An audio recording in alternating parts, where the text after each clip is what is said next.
Can't remember. Excellent. So let's get going. Hey there, this is David Weaver with the Franchise Your Freedom podcast. Today I've got Kevin Henderson, a successful franchisee with CertaPro Painters. Good morning, Kevin. Good morning, David. So Kevin, tell me a little bit about your background, how you decided to get into franchising, kind of what was your corporate story that kind of drove the transition to start your own business, and maybe why CertaPro? Yeah, I don't know if it's appropriate for us to go all the way back to Culver Woodcraft Camp, but you and I have known each other for a long time. David and I went to the same summer camp for 6 weeks in Culver, Indiana, and I think even then is when you start learning a little bit about yourself and about what you're capable of doing. You're thrust into this 6-week overnight stay camp, and you're kind of on your own with your buddies there. And so I think that's where some things started for me, believe it or not. Neither of my parents or my uncle, who was a CEO of a Fortune 500 company, nobody really modeled the entrepreneur thing for me as a young person. So it sort of grew, and it took me until I was 40 years old until I really got into it. But I think the one place where the spark kind of got lit early in my professional career was I was running a home services business as a branch manager for a franchise system that has franchise owners, but they also have, let's say, 40 to 60 what they called branch managers. And that was me. That's what I did, first job out of college. And I learned how to look at a P&L. I learned how to grow teams and hire people. And I learned a lot about running a business, and they got a lot out of me as a young person. They were definitely, I was working, Saturdays and doing some crazy stuff, but I think I had 80 employees in a $6 million business, and I was 25 years old, and thought, this is really cool if I owned this business. And because I didn't own it, I decided it's time to go do something else. And so I went and did medical device sales for 12 years. It was a lot of fun and certainly rewarding, but something was always missing. And I think that entrepreneurial spirit was there, and it was just kept growing and growing and growing. And I think I just didn't feel I didn't have the meaning behind working for someone else. And so I got very interested in starting my own business, and buying a franchise seemed like the right thing, because I couldn't come up with my own idea for a business. So I needed to kind of have the model there for me. And then I hired, I think, unfortunately, I didn't know you were doing what you were doing, but I hired a franchise broker. We looked at a lot of different opportunities, and I landed on CertaPro. We can dive deeper into that if it's helpful, but yeah, that's kind of how I got there.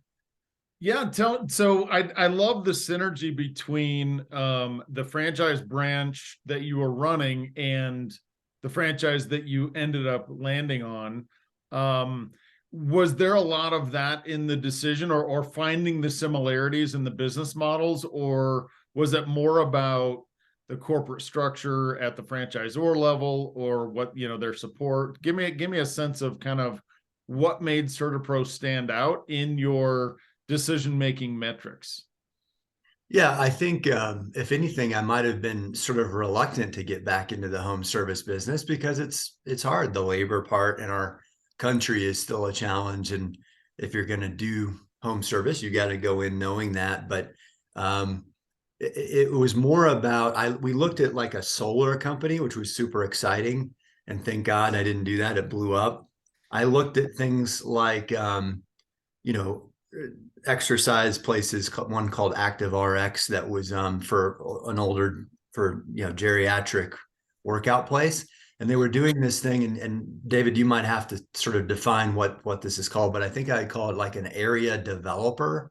And they were selling these things where you could be the first franchisee in a city and develop it.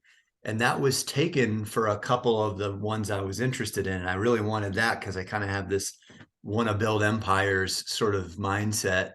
So that steered me away from those things. And what I really, really liked about CertaPro was the culture. And I got to know the Jeff Bean, who I think you know, and I got to know a lot of the people on the team. Fly out, of course, for the I think we call it D-Day, Discovery Day. I don't know if that's a common term in the industry for all franchises, but they've shifted it to more like confirmation day, and now there's a bunch of names, but it's all the same thing. All It's right. the conclusion of the due diligence process, right? Right. So I go out and I feel like I found my people.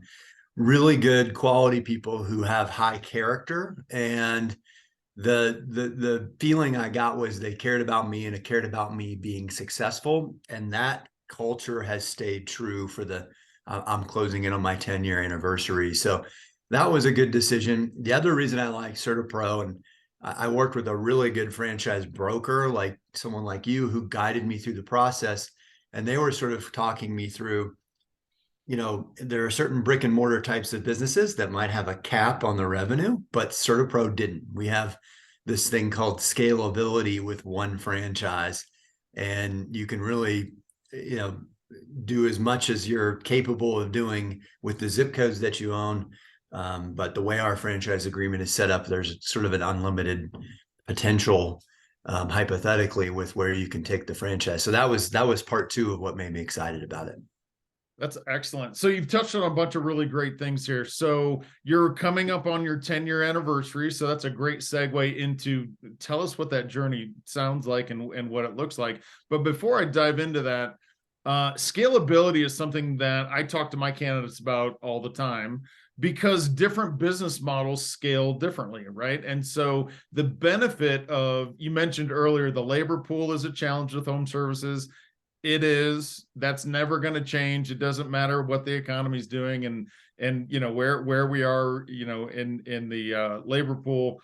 But there's something about scalability, right? So if you decided to be the area developer of the fitness for the older demographic, that would most likely be a retail based or some sort of brick and mortar location, and you have to build another store every time you want to grow your revenue, because there is sort of a relative cap to a brick and mortar location. So you scale that by multiple locations. But the home services business really allows you to build sort of as big as you want to get. And so share that journey kind of 10 years and maybe break it into years 1 through 3, and then 3 through 6, however you want to, but share with the listeners what that scale looks like, because you've been remarkably successful in your journey. And for the listeners, guys, I have known Kevin for a long time, extremely capable individual and a very humble guy. So he's going to downplay all of his successes, and I'm going to try to pull that out of him. Oh, that's nice of you to say. Yeah. So I guess the first thing I think I'd go back to is, I think Musk has a quote that's floating around out there, and we got to throw in an Elon Musk quote about, if you're having apprehensions about starting your own business, well, then don't do it. And we talked a little bit about the labor thing being a challenge. Starting your business, no matter what it is, it's going to be a challenge. It's not, I just want to clarify, it's not just the labor or home services. And you've got to go into it knowing that. I think that's an important thing, is you're going to have grit. You're going to have perseverance. Those are big words in our world. And yet I would say greatest thing I've ever done. It's certainly the most challenging thing, but it's never going to change it. Never going to go back. I don't regret my decision one iota. I'm so excited about living the vision that I very intentionally set for myself and my family. And so, but I wouldn't want to sugarcoat, like, it's tough. It's got its moments, and yet it also has these moments where you can win, that are you're going to get these feelings of pride that you just couldn't get if you were a W-2 employee working for someone else, in my opinion. So I think the best way to explain my journey with CertaPro was, I seemed to land, on day one a little bit ahead of everyone else, because of, who knows, Culver Woodcraft Camp when I was 12 years old. I don't know. I think it had a lot to do with that first job I had out of school. I already run a business where I knew how to look at a P&L. I already knew how to run a home services business. And a lot of the other guys just sort of showed up really kind of behind. So that helped a lot. I also bought what's called a resale. So I bought an existing business. He had kind of got it off the ground. I bought it when it was just kind of, the rocket ship is sort of still on the launch pad, so to speak. And yet he had created a bit of a customer base. So that was a little bit easier. But I certainly needed the support system that the franchise provided for that first 3 years. I had a weekly call with the vice president of Servpro, and he was my air quotes general manager, and he was 25 years with Servpro. I think he was with College Pro prior to that. I got very lucky there. I don't know if you've ever listened to that Guy Raz podcast, How I Built This, but he always asks these really famous entrepreneurs, how much does luck factor in to your success? And I think I still believe like preparation plus opportunity is better than luck. But I think that there certainly was a little bit of good fortune there that I got this certain person to guide me along my way in my first year. I joined a flight group, which for us, that means I'm part of a group where there's 7 other franchise owner and a corporate assigned facilitator who we all met 3 times a year at an agreed upon location, and we'd talk about our businesses. And that was something within the Servpro model that was really valuable to me. I learned a lot from the franchise owners.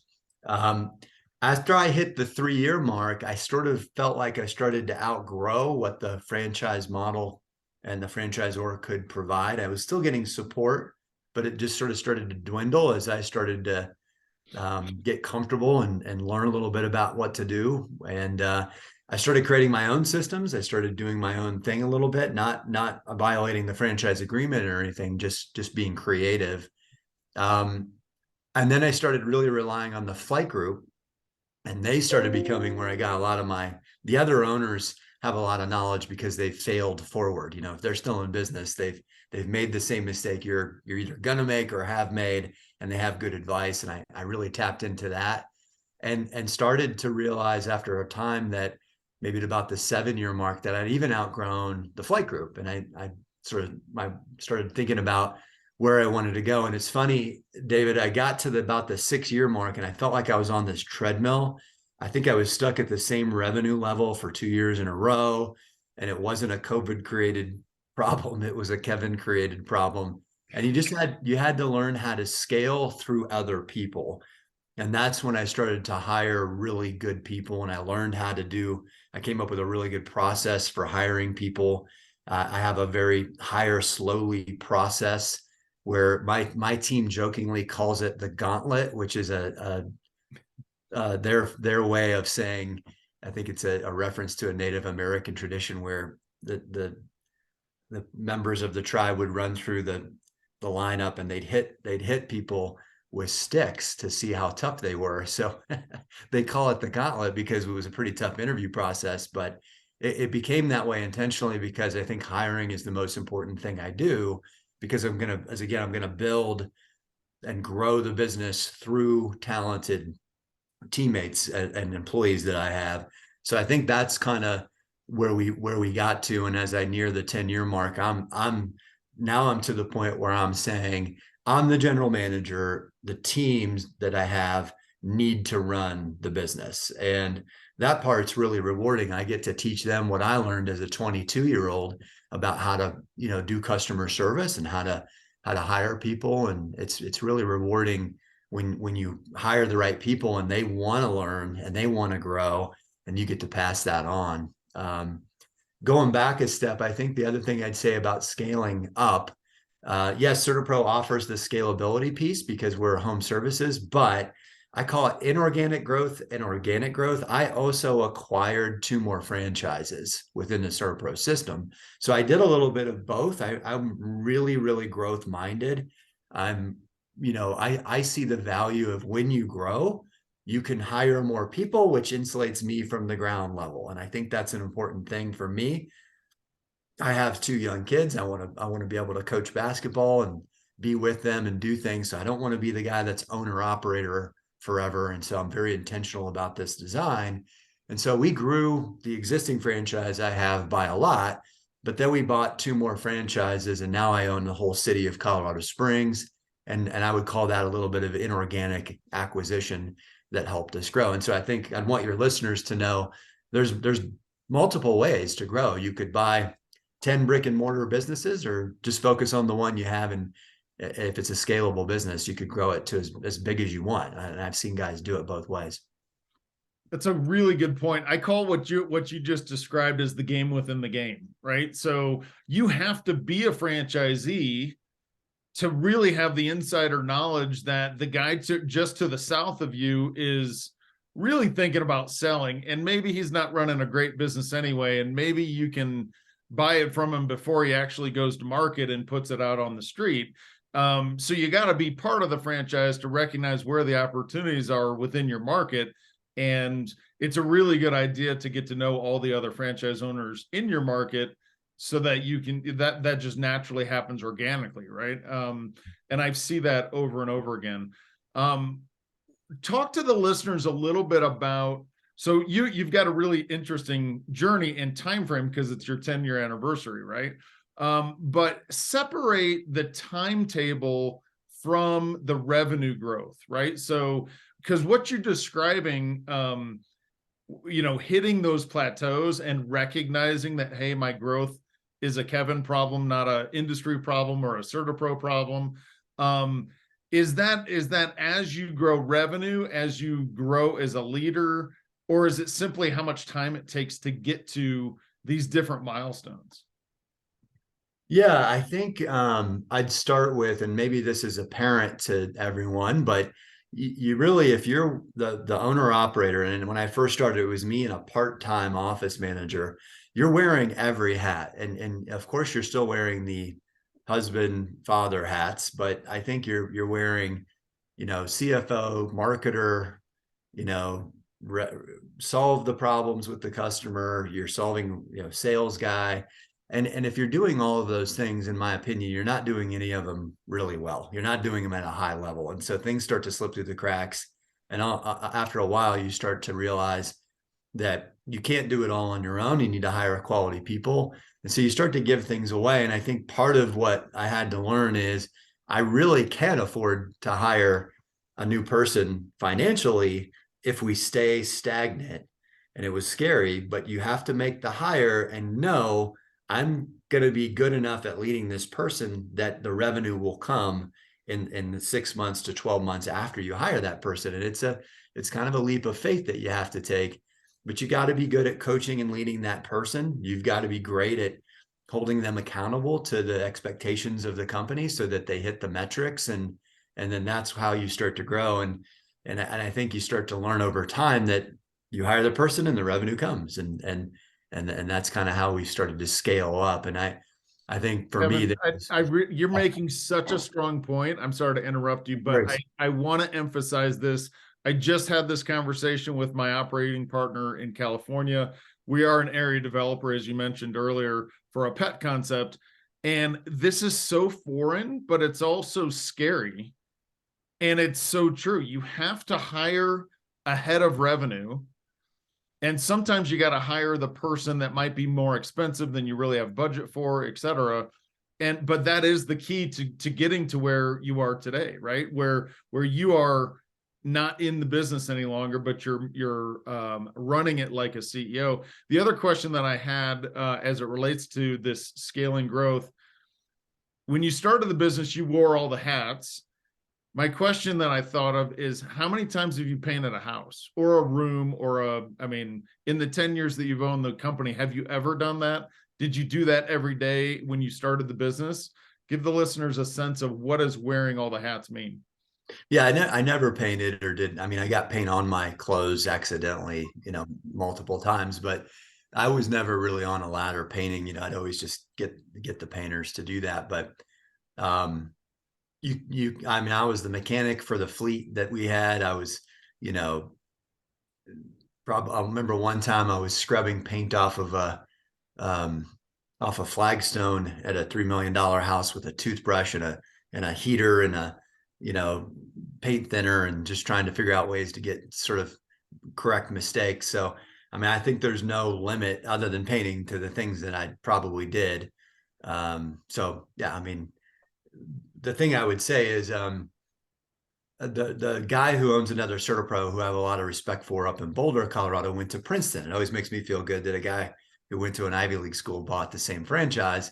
He and I have a lot of discussions, and we talk a lot about it's okay to do some of that ground level, day-to-day owner operator stuff for me for a few years, and I could do it when I was in my 40s.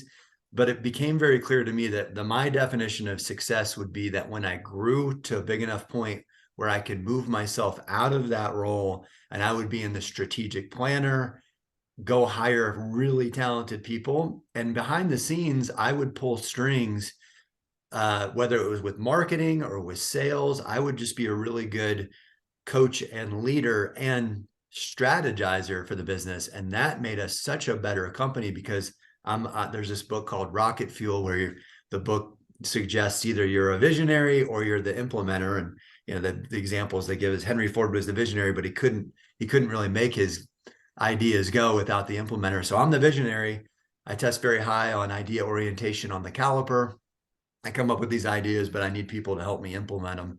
But if I'm in the day-to-day, I would not be happy, and nor would we be successful. So it was almost like required for guys like me and this other guy I was referring to, that we got out of the day-to-day, or I would have changed franchises. I'd still be an entrepreneur, but I would have sold and got out and done something else, because I didn't want to, in the McDonald's is a franchise. I didn't want to be behind the cash register or flipping burgers after a certain time frame. I wanted to be out of that and coaching and leading the other leaders. I hope that makes sense. Absolutely. Yeah. And honestly, I think the reason I was glad that you were willing to be on the show is you demonstrate what everybody really wants, right? And so you get in the business, get your hands dirty to the extent that you can learn and teach and coach other people, and then pull yourself out of the day-to-day, and then you can focus on growth and scale and strategy. And frankly, that's way more fun, is it not? It's a lot of fun. Yeah, it's a lot of fun. Excellent. So you've had some wins along the way, so maybe share with our audience, tell them the story about the award that you were nominated for, and maybe some wins as you like, maybe plateaus or wins that got you to the next level, and maybe some challenges that you could share with folks so they could avoid them in their own journey. Yeah. Yeah, last year, 2021, we were actually nominated, one of 5 franchises in the CertaPro system, to be nominated for what they call Certa Cup, which is just our way of saying franchisee of the year. So that was a huge honor and recognition. It certainly was a team award, and I felt like the team earned that, and that was fun. And then I think from a growth standpoint and a scaling up standpoint, to answer your question there, it's been fun to just kind of keep setting our sights on what's next. And so we do something called Certa Health, where we break out of the office for like a 2-day sort of function, and we plan ahead, and we start talking about things like what matters most, and who are we as a company, and what are our core values, and fun things like that. And the last time we did this was just a couple of weeks ago, and the team set the sort of compass for our ship. It really was fun. That wasn't just me anymore talking about strategy. We had other people on the team going, hey, this is really important to us. We want this, or we don't want to be known as that kind of company. Let's change how we're doing this. And it was really big picture strategy stuff. And the cool thing was, and this is Lencioni, Wickman, these authors, these famous authors, we combined some of their suggestions into something called Certa Health. Well, we came up with this 10-year plan of $34 million in revenue. And it's fun to sort of know that we have something much bigger. And so what I'm most excited about now isn't where we are, it's where we're going. And I think I've talked to you a lot about, hey, what's my next? And certainly I can see us growing through the CertaPro franchise system. Again, there's some opportunities out there where we could buy another franchise and scale up that way. But I also am curious about commercial real estate now, and housing my CertaPros out of buildings that I own. That's a common trend in the CertaPro owner organization. And then possibly, I think you call it very correctly, stacking businesses, but having other businesses, that are similar to CertaPro, that maybe we house out of the same building that I own, and we look at different revenue streams, and I'm so excited about that, because it means that my team gets the blessing of running the business and learning how to run a business, which should help them and their families. But it also means that I get to honor the part about me that's about growing, and I sometimes call it empire building, but it's a lot of fun to keep growing and keep looking for new opportunities. And I'm certainly excited about that. And I don't have a loss of passion for keeping this thing going, because I certainly think it obviously means good things for me and my family, but I really want to continue this process of like, hey, why don't you run this business, just like I got to do for that franchise system back when I was in my early 20s. So I'm very excited about the what's next, probably more than anything right now, thinking about that what's next. That sounds really fun. Have you, so let's assume you get the business to $35 million or whatever that big BHAG looks like. What are you going to do with your time and your money? I mean, what's next for Kevin, assuming that the team continues the growth trajectory? You're coaching sort of it like anything else, right? You build momentum with that coaching, and you don't need to coach the key employees as much. They get better at what they're doing. What are you going to do with more time and more money? Yeah, good question. I think there's the selfish part to that answer, where definitely spending time with the family, and spending time where we grew up. You and I grew up, and not many people covet living in the cornfields of Indiana, but I certainly want to spend more time there with my extended family. But I think along the way, there's a business that you could get that would be more geared towards a philanthropic kind of nature, where you can give back. Part of the way I give back is, hey, run my business, get to learn how to do this for yourself. But I think if we get bigger and bigger and bigger, I keep seeing us just being able to give back to the people who work for our business. I love the idea of, you're an assistant manager or a vice president here. Why don't you go be the lead guy over at this business that we own, and just switch teams a little bit, but technically you're still on the same team. You're on Kevin's, extended team. And so I like that idea, where I get to continue to help the people who have helped me get where I am today. That's really, really cool. So you've covered a couple of different things. I'm battling two different questions in my head, so apologize for the pause. So you talked about scaling and stacking, and kind of how to do that. Walk me through kind of what's next in that evolution. Yeah, I think that's probably where I would rely more on someone like you, and I think you're in such this unique position of, being able to have this sort of firsthand experience of, I was a franchise owner, right?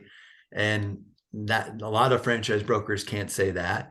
The other thing is, you're so kind about the way you use your words. You're not your personality is so easy to work with. So you're very kind about saying, here's what, rather than just blurting out, don't do that. You're very careful about the way you say, I strongly advise you to do this. And you're good about that. But I think that the fact that you as a franchise broker are around all these other franchises, you get to see what works and what doesn't, and which the best ones are.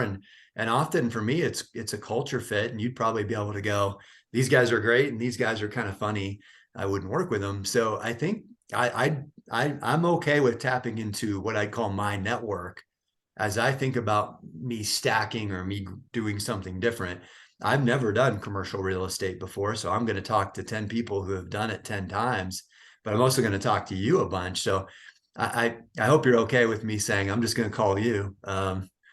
I'm not quite sure how to do what's next outside of CertaPro. Of course, within CertaPro, I could see there was a guy who came to talk to us who actually was a corporate employee for McDonald's, and he shared this fun story about how 20 years ago, McDonald's would only let a franchise owner own 2 or 3 McDonald's in the same city. In fact, they had to be really close to each other.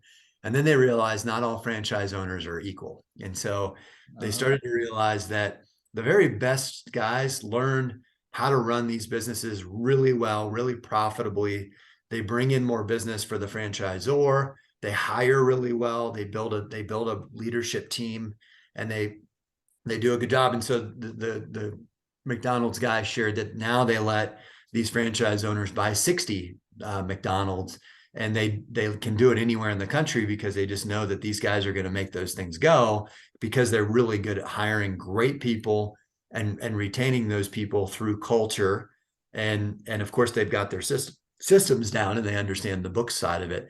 So I love that concept. I could run a CertaPro in Missoula, Montana, because I know the systems, and I don't have to physically be there. I could put a guy there. We could do, you and I are on a Zoom call. We could do a Zoom call every week, and I could coach him through a lot.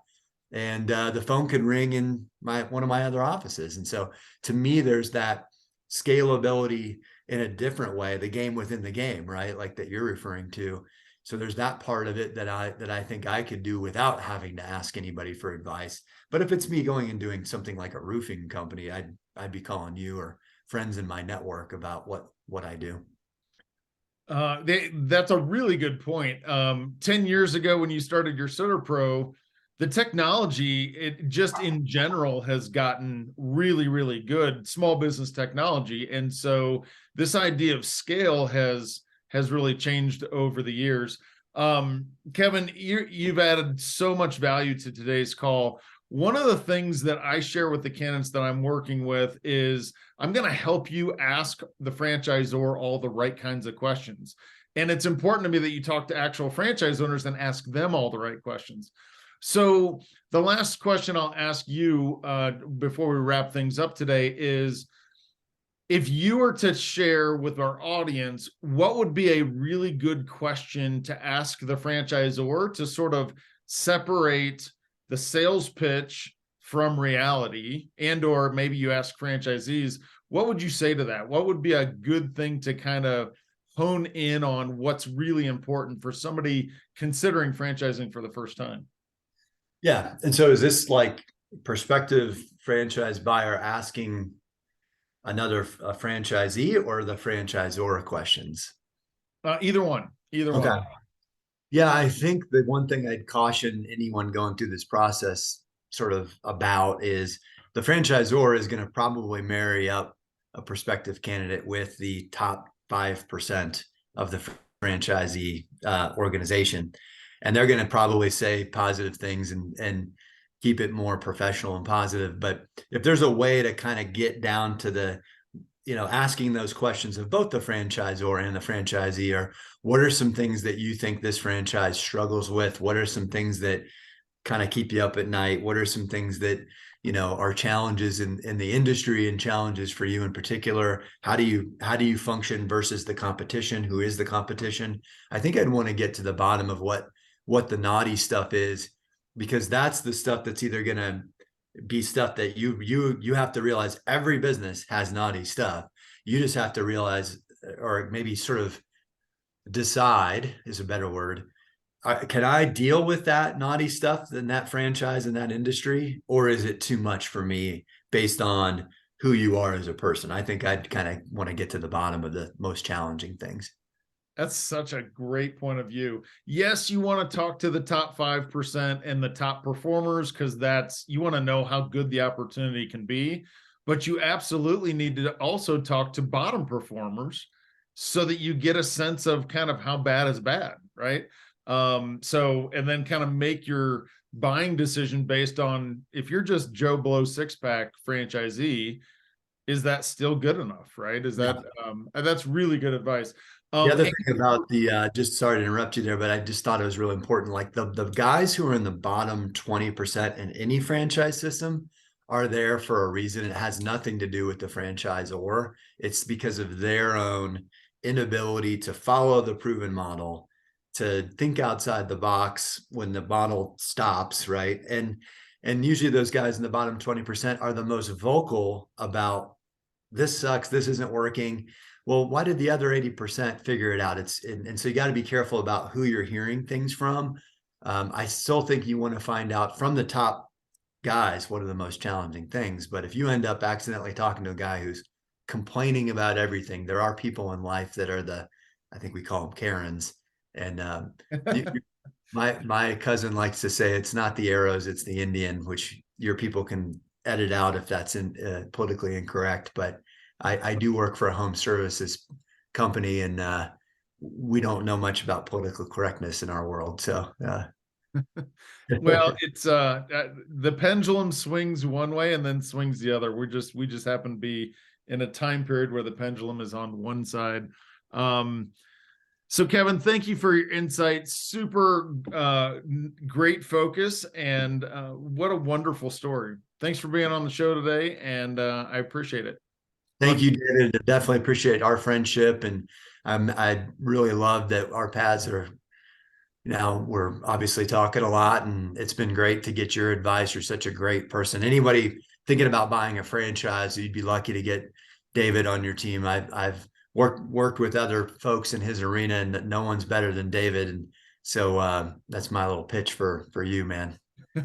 Thank you very much, Kevin. You didn't need to say that. Great to have you on the show. If anybody wants to learn a little bit more about my consulting practice, www.franchiseyourfreedom, or simply send me an email at dweaver@franchoice.com. Thanks for being on the show, Kevin. Have a great day. You too. Excellent. So that was awesome. Tell me what you thought.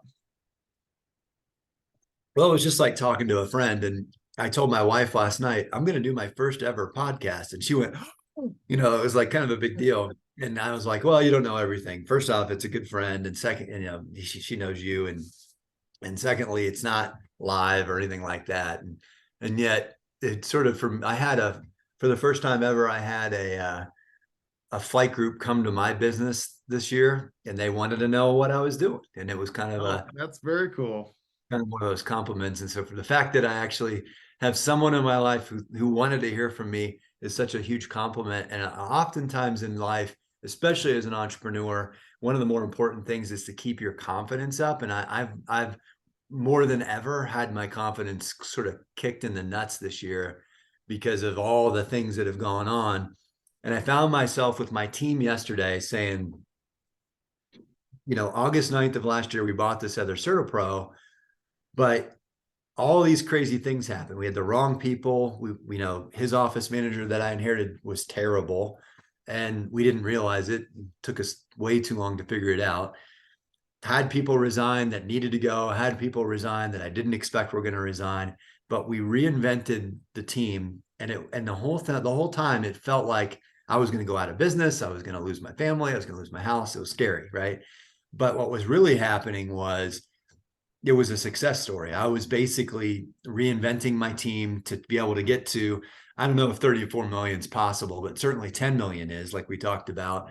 And now I have a group of like uber talented, slightly older people, but all who are humble, hungry, and smart based on Lencioni's ideal team player. And I don't have that smug 25-year-old millennial who doesn't want to be coached anymore. I hate those guys. I can't stand working with those guys. I got a good group who needs to be coached up, but I think I'm about 4 to 5 months away of like, all right, here comes the busy season for the paint world. Show me what you can do. And all I do is kind of behind the scenes tweak little things. And I kind of just watch them do it. I think I'm 4 to 5 months away of living this vision that I've had for the business for a long time, which is I'm not the owner operator. I'm the owner watcher of good people crush it. And the coach and the leader.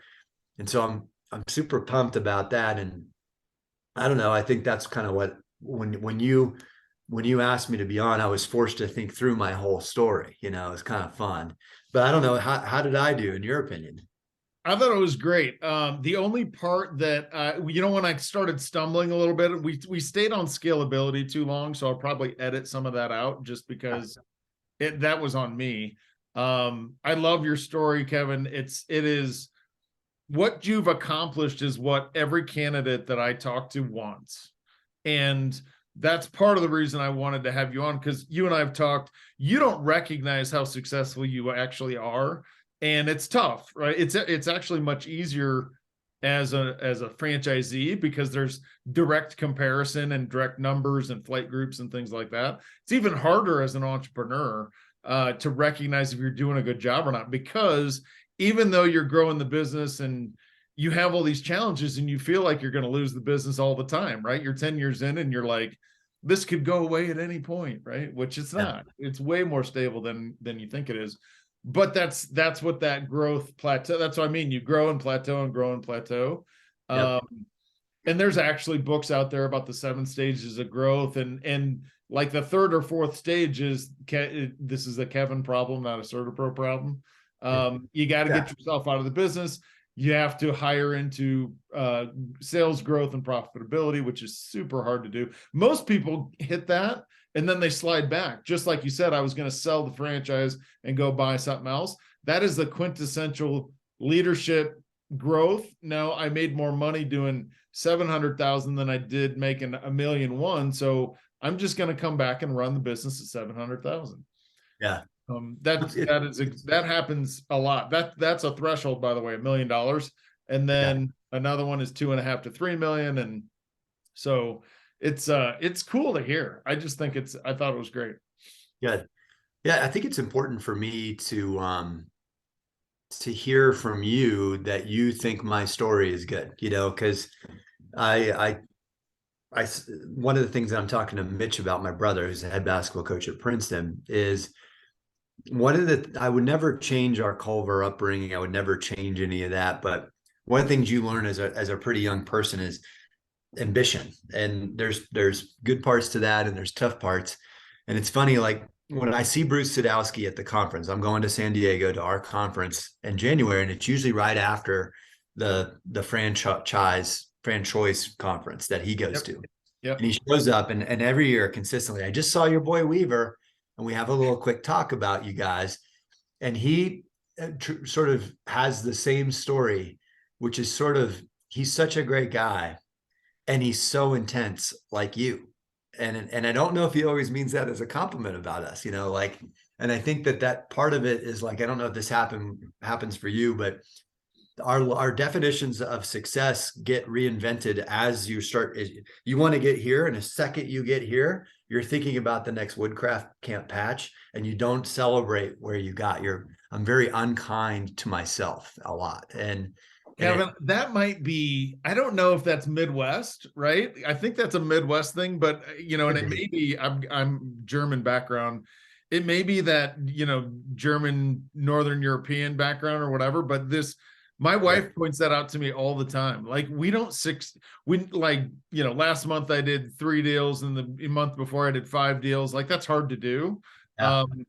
And it's like, I'm focused on, I got to line up my consultation, my pipeline, and make sure that I keep things going, whatever. And I don't celebrate the wins. That's part of the reason why I made sure that was part of our agenda, because when you do look back on it and in maybe your life or whatever, like my kids all moved out of the house last year, right? And so we started this journey, Ann and I, when the kids were 6, 7, and 8.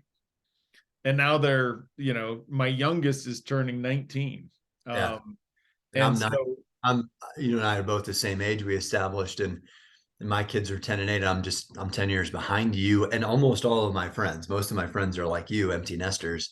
And we are just where we are. And I'm okay with being 10 years behind. I don't think it matters. But I think at the end of the day, I'm not a good dad if I don't celebrate my successes. So this today was really important for me. It's like a franchise group came to visit me, like I need to be reminded that, I fought and scratched and clawed my way to here. And, we had a plateau year. We definitely stubbed our toe with the wrong people and the wrong everything, but we have the ability to kind of, take 10 steps forward now. And And I'm super excited about more about where we can go as opposed to, kind of where we are. That's really cool. Well, Kevin, this has been super cool. I'm glad that you found as much value out of it as I did. And like you, I was scared to death to do podcasts. I've been a guest on maybe 20 or 30 podcasts now. They're actually pretty fun, right? I mean, it's just you talking about your story. So that's been super fun.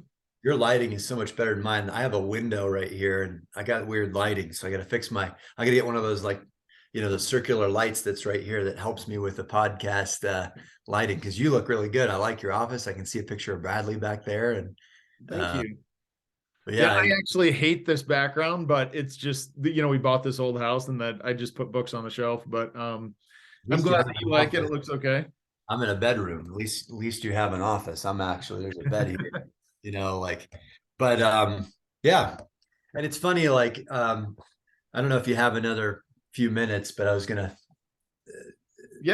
value your thoughts. Before you get into that topic, I want to expand on this. Doing the podcast and getting comfortable just sort of doing this stuff. And so I had a bunch of head trash about David Weaver's opinion and being out there on the internet and anybody can see it and whatever. But where you are in your stage of growth, my operating manager with the pet concept in California, so I've been doing podcasts and I've also been doing these little YouTube clips, making little short videos. And Chris Wadlington is his name. He grew up in Chicago. His dad was a basketball coach, a lot of similarities, right? And so we had this conversation. I said, go to my YouTube channel and see how I have it set up and just watch some of the shit that I've been talking about. I see your role, because he's an area developer, right? So we're doing, your role is, he was like, so we talked about creating a persona as Coach Wads, because that was his dad's name and whatever. And he's the business coach, right? And so you just have a topic, you video record yourself, you put a logo in the front, logo in the back.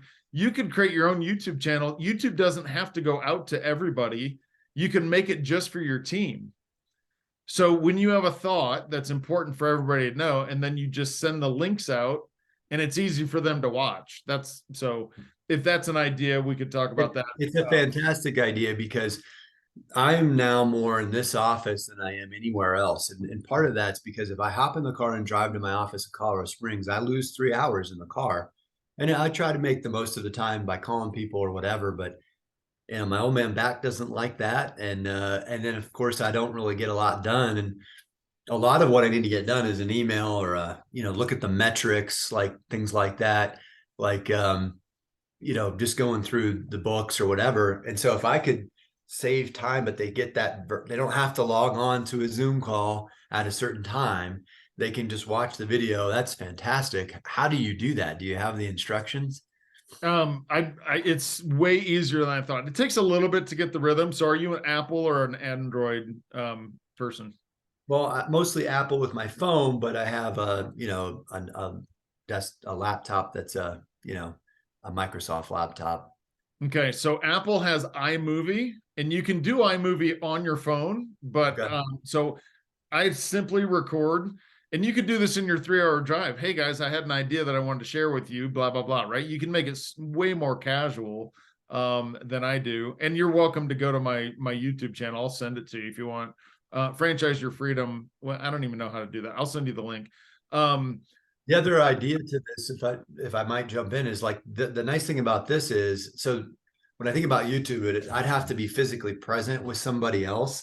But let's say I wanted to interview, like you just interviewed me. If I wanted to interview the best CertaPro owner so that my team heard from him, I think Zoom is the better thing. And you just recorded this, but I wouldn't know how to record, nor would I know how to send the recording to the team. But I'm sure there's a way to learn how to do that. Do you have to pay for the